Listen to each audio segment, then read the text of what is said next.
One to one ஆன்மீக நேயர்களுக்கு அன்பு வணக்கம். நம்ம சேனலில் தொடர்ந்து ஜோதிட விழிப்புணர்வு நிகழ்ச்சிகளை பார்த்துட்டு வரோம். தனி மனிதர்களோட யோகங்கள், தோஷங்கள், அவர்களுக்கு கிடைக்கக்கூடிய வசதி வாய்ப்புகளை தான் தொடர்ச்சியாக பார்த்துட்டு வந்தோம்.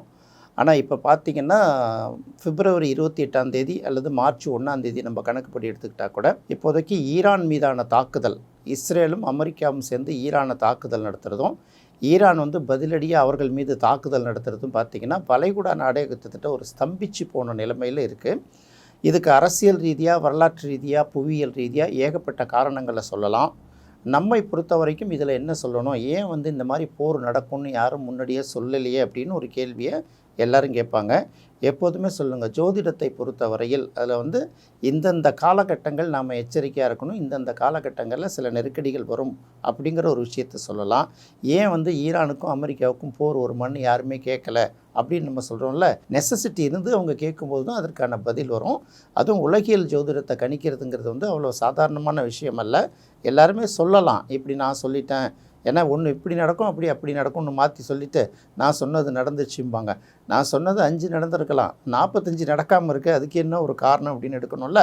அதுக்காக சொல்கிறோம். புத்தாண்டு பலன்கள், ஆங்கில புத்தாண்டு பலன்கள் சொல்லும்போதே ஒரு விஷயத்தை சொல்லிட்டோம்.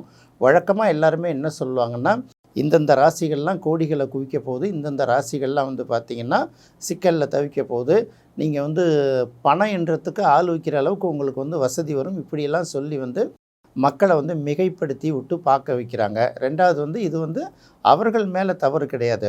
உண்மையான ஜோதிட நிலையை சொல்லும்போது பார்த்தோம்னா என்ன சொல்லுவாங்கன்னா, என்னங்க ஏற்கனவே நொந்து போயிருக்கோம், எங்களுக்கு இருக்கக்கூடிய கொஞ்ச நெஞ்ச நம்பிக்கையும் சிதைக்கிற மாதிரி இருக்குது அப்படின்னு சொல்லுவாங்க. சரி, உற்சாகமாக இருக்கட்டுமேன்னு சொல்லிவிட்டு சில பாசிட்டிவான விஷயங்களை கொஞ்சம் கூடுதலாக சொல்லும்போது நீங்கள் சொல்கிறதெல்லாம் பொய், அடாவடி அப்படின்னு ஒன்று இப்படி ஆரம்பிக்கிறது. அதனால தான் என்ன ஆகும், தனி மனிதர்களோட பல பேர் நிறுத்திக்கிறது இல்லாமல் பொதுவான விஷயங்களை சொல்கிறது யோசிக்கிறதும், இன்னும் இந்த மாதிரி பாதிப்புகளை சொல்கிறத தவிர்க்கிறதுக்கும் இதுதான் ஒரு முக்கியமான காரணம். நம்மை பொறுத்த வரைக்கும் புத்தாண்டு பலன் சொல்லும்போது அதற்கு முன்னாடியே இன்னொரு விஷயத்தை சேர்த்து சொல்லிட்டோம். வருடத்தில் ஒரு வருடத்தில் அந்த இயக்கத்தை பார்க்கும்போது, அதாவது சூரியன், செவ்வாய், சனி இயக்கம், இதை அடிப்படையாக வைத்து தான் என்னென்ன பாதிப்புகள் நிகழும் அப்படிங்கிறத நம்ம சொல்ல முடியும். இப்போ உதாரணத்துக்கு எடுத்துக்கிட்டிங்கன்னா, போர் அப்படின்னு பார்த்திங்கன்னா அதுக்கு செவ்வாயை சொல்லுவோம் இல்லையா முக்கியமாக. அப்போ செவ்வாயும் சனியும் எப்பப்பெல்லாம் சம்மந்தப்படுதோ அப்பப்பெல்லாம் யுத்தங்கள் வரும். சூரியனும் சனியும் எப்பப்பெல்லாம் சம்மந்தப்படுதோ அப்பப்பெல்லாம் யுத்தங்கள் வரும். இப்படி நாங்கள் உதாரணத்துக்கு இப்போ நம்ம இருக்கிற கோச்சார நிலைகளையே பார்ப்போமே. சனி பார்த்திங்கன்னா மீன ராசியில் இருக்குது. இப்போ மீன ராசியில் இருக்கிற சனி 3ஆம் பார்வை, 7ஆம் பார்வை, 10ஆம் பார்வையாக ரிஷபத்தை பார்க்கும். அதுக்கு அடுத்தது பார்த்திங்கன்னா கன்னியை பார்க்கும். இன்னொரு பக்கம் பார்க்கும்போது தனுசு ராசியை பார்ப்போம். இந்த சனியோட சூரியனும் செவ்வாயும் எப்பப்பெல்லாம் சம்மந்தப்படுதுன்னு பார்க்கலாம். அப்போ செவ்வாய் தனுசு ராசியில் இருக்கும்போது 4ஆம் பார்வையாக சனியை பார்த்துருக்கோம். அங்கே இருக்கக்கூடிய சனி 10ஆம் பார்வையாக தனுசு ராசியில் இருக்கக்கூடிய செவ்வாயை பார்த்துருக்கோம். அப்போ மார்கழி மாத காலகட்டங்கள் எல்லாரும் பார்த்திங்கன்னா எந்த விதமான ஒரு நெருக்கடியில் மக்கள் தவிச்சாங்கங்கிறத நம்ம பார்த்தோமா. கூடவே மார்கழி மாதம் சூரியனும் அங்கே இருக்குது. அப்போ சூரியன், செவ்வாய், சனி இது எப்பப்பெல்லாம் சந்திக்குதோ அந்தந்த காலகட்டங்களை எல்லாம் கடும் நெருக்கடியாக இருக்கும். இன்னொரு பக்கம் பார்க்கும்போது அடுத்தடுத்த வீடுகளில் இருக்கும்போதும் இதற்கான நெருக்கடிகள் சற்று அதிகமாக இருக்குங்கிறதையும் நம்ம கவனத்தில் எடுத்துக்கிட்டு தான் பார்க்கணும் ஃபஸ்ட்டு. அப்படி பார்க்கும்போது புத்தாண்டு பலன் சொல்லும்போதே நான் சொல்லியிருக்கேன், இந்த வருஷம் முழுக்கெல்லாம் யாருக்கெல்லாம் அவ்வளவு சந்தோஷமாலாம் இருக்கிறது கஷ்டம். இந்த சூரியன், செவ்வாய், சனி எப்பப்பெல்லாம் சம்மந்தப்படுத்துங்கிறத ஒரு குறிப்பிட்ட நாட்களில் தொடர்ச்சியாக சொல்லி இந்தந்த காலகட்டங்கள்லாம் சற்று எச்சரிக்கையாகவும் கவனமாகவும் இருக்கணும், சில விஷயங்களை தவிர்த்துக்கணும் அப்படின்னு நம்ம சொல்லும்போது, இந்த கடைசியாக பார்த்திங்கன்னா நம்ம இப்போ மாத ராசி பலன் சொல்லிக்கிட்டே வரும்போது பார்த்திங்கன்னா, இப்போ சூரியனும் செவ்வாயும் கடந்த சில மாதங்களாக தொடர்ச்சியாக பார்த்திங்கன்னா இணைந்தே பயணிக்குது. ஒரு ராசியை விட்டு இன்னொரு ராசிக்கு மாறினா கூட அதுக்கு இடைப்பட்ட தூரம்ங்கிறது பார்த்திங்கன்னா ரொம்ப குறைவாக தான் இருக்குது. அப்போ சூரியனும் செவ்வாயும் இது ரெண்டுமே நீங்கள் நல்லா எடுத்துக்கோங்க. ஒருத்தர் அரசர்னா இன்னொரு தளபதி இல்லையா.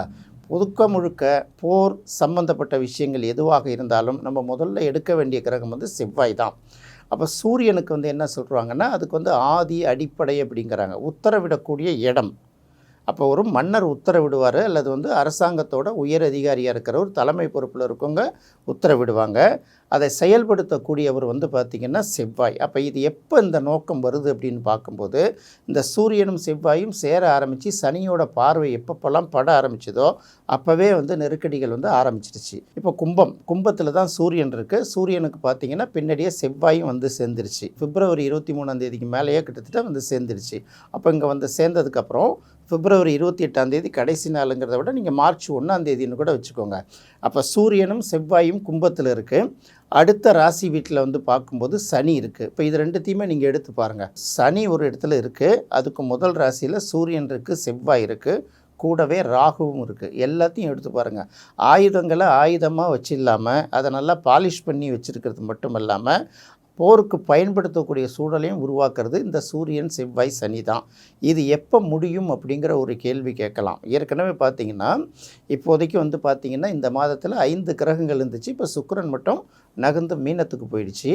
இப்போ இந்த 5 கிரகங்களையும் வந்து குரு வந்து 9ஆம் பார்வையாக பார்வை செய்தால் கூட குரு வந்து வக்ர நிவர்த்தி ஆகிற வரைக்கும் அதை பெருசாக நம்ம எடுத்துக்க முடியாது. குரு வக்ர நிவர்த்தி ஆகிற காலகட்டங்களில் பாதி கிரகங்கள் இன்னும் அங்கே போயிடுங்கிறதுனால இப்போ எப்போ தான் தீரும் அப்படிங்கிறத எடுக்கணும். இப்போ அடுத்தது பங்குனி மாதம். அப்போ பங்குனி மாதம் அப்படின்னு பார்க்கும்போது சூரியன் வந்து நேராக வந்து மீன ராசிக்கு போயிடும். அப்போது 16ஆம் ஆரம்பித்து அதுக்கப்புறம் அடுத்த மாதம் தமிழ் புத்தாண்டு வரைக்கும் சூரியனும் சனியும் சேர்ந்தே இருக்கும். அப்போ சூரியனும் சனியும் சேர்ந்து இருக்கும்போது எந்தெந்த மாதிரியான குழப்பங்கள் வரும், என்னென்ன மாதிரியான நெருக்கடிகள் வரும்னு தெரியும். அதுக்கு முன்னாடியே பார்த்திங்கன்னா கும்பத்தில் இருக்கிற செவ்வாய் அடுத்த சில நாட்களில் போய் திரும்ப அதோடு சேர்ந்துடும். அப்போ சூரியன் செவ்வாய் சனி இந்த மூன்றும் ஒரு இடத்துல இருந்ததுன்னா என்ன மாதிரியான தாக்கத்தை ஏற்படுத்தும்? அப்போ இந்த மாதத்தை விட அடுத்த மாதம் வந்து இன்னும் நிறைய நெருக்கடி இருக்கும் அப்படிங்கிறத நாம் புரிஞ்சுக்கணும். சரி, அதுக்கப்புறம் அது எப்போ தீரும் அப்படின்னு பார்த்திங்கன்னா சித்திரை மாதம் தமிழ் புத்தாண்டப்போ பார்த்திங்கன்னா சூரியன் வந்து அடுத்த ராசியான மேஷத்துக்கு வந்துட்டாலும் இந்த பக்கம் இருக்கக்கூடிய செவ்வாய் வந்து மீனத்தோடையே சேர்ந்து இருக்கிறதுனால அந்த நெருக்கடியை அவர் வந்து பெரிய அளவுக்கு குறைக்க மாட்டார். அதன் பிறகு வைகாசி மாதம், அப்போ நம்ம கணக்குப்படி ஒரு மே 15 ஜூன் 15 வரைக்கும் சூரியன் வந்து ரிஷபராசிக்கு போகிற காலகட்டங்களில் இந்த சனியோட 3ஆம் பார்வை சூரியன் மீது படும். அப்படி எடுத்துக்கிறோம். அதுக்கப்புறம் கொஞ்ச நாள் பார்த்திங்கன்னா அவர் மிதுனத்துக்கு போயிடுவார். சூரியன் மிதுனத்துக்கு போன பிறகு அப்போ தான் சனியோட பார்வையிலேருந்தும் சேர்க்கையிலேருந்தும் முழுமையாக ஒரு விடுபடுற டைம். ஆனால் அந்த காலகட்டத்தில் பார்த்திங்கன்னா செவ்வாய் வந்து ரிஷபராசிக்கு வந்து 1.5 மாதம் இருக்குல்ல, அது வந்து சனியோட பார்வையில் மாட்டிக்கும். இப்போ அதுவும் கடந்து போகணும்னு பார்த்திங்கன்னா கிட்டத்தட்ட ஆகஸ்ட் மாதம் மட்டும்தான் இந்த சூரியன் செவ்வாய் சனி இந்த சேர்க்கை பார்வையோட முற்றிலுமாக தொடர்பு வந்து விடுபடக்கூடிய ஒரு நிலையில் இருக்கிறது வரைக்கும் நம்ம ஏற்கனவே புத்தாண்டு பலன் சொல்லும்போது சொல்லியாச்சு. சூரியனும் செவ்வாயும் பெரும்பாலான மாதங்களில் பார்த்திங்கன்னா இணைந்து செயல்படுது, அடுத்தடுத்த இடங்களில் செயல்படுது.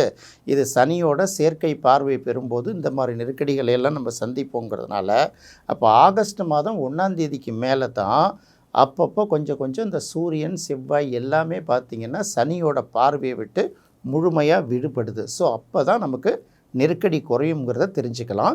இந்த நெருக்கடியோட தன்மை வந்து அதிகமாக இருக்குமா குறையுமாங்கிறது வந்து மற்ற கிரகங்களோட விஷயங்களை வச்சு பார்க்கணும். இப்போ வந்து பார்த்திங்கன்னா அமெரிக்கா வந்து இஸ்ரேலும் வந்து இந்த பக்கம் ஈரான் மீது வந்து ஒரு அச்சுறுத்தலை தாக்கி அந்த தலைவர்கள் வந்து அந்த நாட்டோட உச்சபட்ச தலைவர் கொமேனி கொல்லப்பட்ட பிறகு பார்த்திங்கன்னா ஈரான் வந்து பயந்து சமாதானத்துக்கு வருங்கிற ஒரு மனநிலையோடு தான் அவங்க ஆரம்பித்தாங்க. ஆனால் ஈரான் வந்து இந்த அளவுக்கு திருப்பி அடிக்குங்கிறத எதிர்பார்க்கல. இன்னொரு பக்கம் பார்த்திங்கன்னா அண்டை நாடுகளில் எங்கெங்கெல்லாம் இந்த வளைகுடா நாடுகளில் அமெரிக்காவோட தளங்கள் எங்கெங்கெல்லாம் இருக்குதோ போர்த்தலங்கள், இந்த கப்பல் இராணுவ தளவாடங்கள், இந்த கப்பல் நிறுத்தப்படக்கூடிய இடங்கள்லாம் பார்த்திங்கன்னா தொடர்ச்சியாக தாக்குதல் நடத்தும் போது இது 3வது உலகப் போருக்கு வழிவகுத்து விடுமோ அப்படிங்கிற ஒரு சந்தேகம் வர்ற அளவுக்கு இந்த தாக்கம் இருக்க தான் செய்யுது. இப்போ உயிர் சேதங்கள் பொருட்சேதங்கள்லாம் மிகப்பெரிய அளவுக்கு அதிகமாக இருக்குது. இது எப்போ குறைவாக இருக்கும் அப்படின்னு பார்க்கும்போது கிட்டத்தட்ட குரு வந்து வக்ர பயிற்சி அப்படின்னு சொல்கிறாங்கல்ல, வக்ர நிவர்த்தியான பிறகு தான் அதாவது இந்த போரை நிறுத்துவதற்கான ஒரு சமாதான பேச்சுவார்த்தையாவது தொடங்கும். அது வரைக்கும் பார்த்திங்கன்னா அது என்ன பண்ணுறதுன்னே தெரியாத அளவுக்கு தான். ஏன்னா ஈரான் மேலே பண்ணக்கூடிய அட்டாக் அப்படிங்கிறது வந்து அது ஒரு புலிவாலை பிடிச்ச கதை தான். ரெண்டாவது, அவர்களை பொறுத்தவரை நாம் இழப்பதற்கு எதுவும் இல்லை, அதனால் இருக்கிற வரைக்கும் போராடுவோங்கிற ஒரு முடிவுக்கு அவங்க வந்ததுனால இப்போ 2 தரப்புலேருந்து யார் வந்து இந்த போர் நிறுத்தத்தை பற்றி பேசக்கூடிய நிலைக்கு வராங்கங்கிறது இன்னும் குழப்பத்தில் தான் இருக்குது. இங்கிலாந்து அப்படிங்கிறது வந்து பார்த்திங்கன்னா கிட்டத்தட்ட அமெரிக்காவோட செயல் திட்டங்களை ஒட்டியே தான் அவங்களோட பயணமும் இருக்கும். இன்னும் மற்ற சில நாடுகளும் இருக்கும். அதில் பார்த்திங்கன்னா இங்கிலாந்து வந்து உங்களுடைய அந்த பாதுகாப்பு, உங்களுடைய வந்து தாக்குதல் தடுக்க நாங்கள் வந்து எங்களோட தளத்தை வந்து நாங்கள் அனுமதிக்க மாட்டோங்கிற மாதிரி கொஞ்சம் லேட்டாக சொன்னாலும் கரெக்டான விஷயத்தை சொல்லிட்டாங்க. இன்னொரு பக்கம் ஸ்பெயின் சொல்லும்போது 23 வருடங்களாக இந்த மாதிரி சம்மந்தமில்லாத சில போர்களில் நாங்களும் துணைக்கு வந்து பட்ட வடு எங்களை விட்டு போகலை, அதனால் வந்து போர்க்களங்களாக பயன்படுத்துறதுக்கு எங்களுடைய தளங்களை இடம் கொடுக்க மாட்டோம்னு ஓப்பனாகவே சொல்லிட்டாங்க இல்லையா. ஸோ இப்போ அமெரிக்காவுக்கு ஒரு பக்கம் வருத்தம் இருக்குது. ஈரானுக்கு வந்து இழப்புகள் சேதங்கள் அதிகமாக இருந்தால் கூட இது எப்படின்னு பார்த்தீங்கன்னா மிகப்பெரிய வல்லரசு அப்படின்னு சொல்லக்கூடிய அமெரிக்காவை மிரட்டிடுச்சு, மிகப்பெரிய மூலகாரங்க அப்படின்னு சொல்லக்கூடிய வலிமையான தொழில்நுட்பம் கொண்டவர்கள் அப்படின்னு சொல்லக்கூடிய அந்த பக்கம் இஸ்ரேலை மிரட்டிட்டதுனால இந்த பக்கம் இன்னும் குழப்பமாகவே தான் தொடர்ந்து போயிட்டுருக்கு. இருந்தாலும் கிட்டத்தட்ட இதோட இந்த போர் ஓய்ந்தாலும் மழை ஓயலைங்கிறத கிட்டத்தட்ட பார்த்திங்கன்னா இந்த சூரியன் செவ்வாய் கம்ப்ளீட்டாக முழுக்க சனியோட பார்வையிலிருந்தும் சேர்க்கையிலிருந்தும் விடுபடும் வரையில் இந்த தாக்குதல் வந்து தொடர்ச்சியாக இருக்க தான் செய்யும். ஒருவேளை இந்த குரு வந்து வக்கர நிவர்த்தி ஆன பிறகு சமாதான பேச்சுவார்த்தைகளை தொடர்வதற்கான ஒரு வாய்ப்பு இருக்குது. அதன் பிறகு என்ன அப்படிங்கிறத பார்க்கலாம். இன்னும் சில ஊடகங்கள்லாம் வந்து தொடர்ச்சியாக இருக்கக்கூடிய இந்த அஸ்ட்ராலஜிக்கல் சம்மந்தப்பட்ட விஷயஸ்லாம் படிக்கும்போது நிறைய பேரோட கோர்ஸ் எடுத்து சொல்லுவாங்க. எப்போதுமே என்ன சொல்லுவாங்க, இந்த நாஸ்ட்ரடாமஸை பற்றி தான் நிறைய சொல்லிகிட்டு இருப்பாங்க. அவர் வந்து ஃப்ரான்ஸில் இருந்துட்டு பின்னாடி நடக்கக்கூடிய விஷயங்கள்லாம் முன்கூட்டியே எழுதி வச்சுட்டு போயிட்டார், அவர் சொன்னதெல்லாம் தொடர்ச்சியாக நடந்துகிட்ருக்குன்னு சில விஷயங்கள் சொல்லுவாங்க. ஆனால் அவர் எங்கேயுமே தெளிவாக புரிகிற மொழிகளையும் காலக்கணிதத்தோடையும் அவர் குறிப்பிட்ட எழுதலை. சில விஷயங்கள் அதோட ஒத்து போகிற மாதிரி இருக்கிறதுனால அவர் எடுத்துக்கிறாங்க. அடுத்தது பார்க்கும்போது பாபா வாங்கா அப்படிங்கிறவங்கள பற்றி பல்கேரிய நாட்டை சேர்ந்த ஒரு பெண்மணி, அவங்க இறந்துட்டாங்க. அவங்க வந்து கிட்டத்தட்ட இப்போ 2000 வருஷம் தான் நடந்துகிட்டு இருக்கு. 5000 வருஷத்துக்குரிய பலன்களை எழுதி வச்சுட்டு போனாங்க. அவர் சில விஷயங்கள் 2026 ஆண்டு இப்படி நடக்குங்கிற மாதிரி சொல்கிறதா சில இடங்களில் எழுதப்பட்டிருக்கு. அப்புறம் நம்ம நட்டாலியா அப்படின்னு சொல்லுவாங்க, ஒரு பயண ஜோதிடர் அப்படின்னு சொல்லுவாங்க. அவங்க அந்தந்த காலகட்டங்களில் இதெல்லாம் நடக்கும் அப்படிங்கிற ஒரு விஷயத்தை தொடர்ச்சியாக சொல்லிட்டு வராங்கல்ல. இது எல்லாத்தையும் சொல்லிவிட்டு இதெல்லாம் அதோட ஒத்து போகிற மாதிரி இருக்குதா என்னன்னு பாருங்கள் அப்படின்னு நம்மக்கிட்ட விட்டுருவாங்க. அதுவும் தான் நானும் சொல்கிறேன். எப்போதுமே கோச்சார ரீதியாக நம்ம சில விஷயங்களை பார்க்கும்போது இதெல்லாம் பார்க்கணும். அப்போ சூரியன் செவ்வாய் சனி எப்பப்பெல்லாம் கோச்சார ரீதியாக தொடர்புபடுதோ அப்போ வந்து ஏதாவது ஒரு வகையான சிக்கல்கள் வரும். அதே போல் நான் இன்னும் 2-3 நாளைக்கு முன்னாடி நம்மளோட வீடியோவில் போட்டிருந்தோம், இந்த 5 கிரக சேர்க்கை என்ன மாதிரியான பாதிப்பை அச்சத்தை தருங்கிறதும் கிட்டத்தட்ட எல்லாமே அதோட ஒட்டி தான் போயிட்டுருக்கு. அதனால் நான் ஒன்றும் உலகியல் ஜோதிடத்தில் மிகப்பெரிய வல்லுநர்லாம் நான் சொல்லிக்கலாம் வரலை. சில விஷயங்களை படித்து பார்க்குறோம், அப்போது அப்ளை பண்ணி பார்க்குறோம், எது நம்ம மனதுக்கு சரின்னு படுதோ அதை சொல்கிறோம், அவ்வளோதானே தவிர இதை அப்படியே ஒரு பக்கம் பார்த்துக்கோங்க. இந்த விஷயங்கள் இன்னும் வந்து பார்த்திங்கன்னா என்ன மாதிரியான பாதிப்புகளை ஏற்படுத்தினா கண்டிப்பாக பாதிப்புகளை ஏற்படுத்த தான் செய்யும். அடுத்தது என்ன, மீனத்தில் தானே போக போகுது, சூரியன் செவ்வாய் சனி தொடர்பு வரப்போகுது. அதனால் இன்னும் நம்ம எச்சரிக்கையாக இருக்க வேண்டிய தருணங்களில் ரொம்ப கவனமாக இருக்கணும். இதை மட்டும் கவனமாக தெரிஞ்சுக்கிட்டால் போதுமானது. என்ன நேயர்களே, இந்த நிகழ்ச்சி உங்களுக்கு ரொம்ப பிடிச்சிருக்குன்னு நினைக்கிறேன். மீண்டும் மற்றொரு சுவையான நிகழ்ச்சியில் சந்திக்கலாம். நன்றி, வணக்கம்.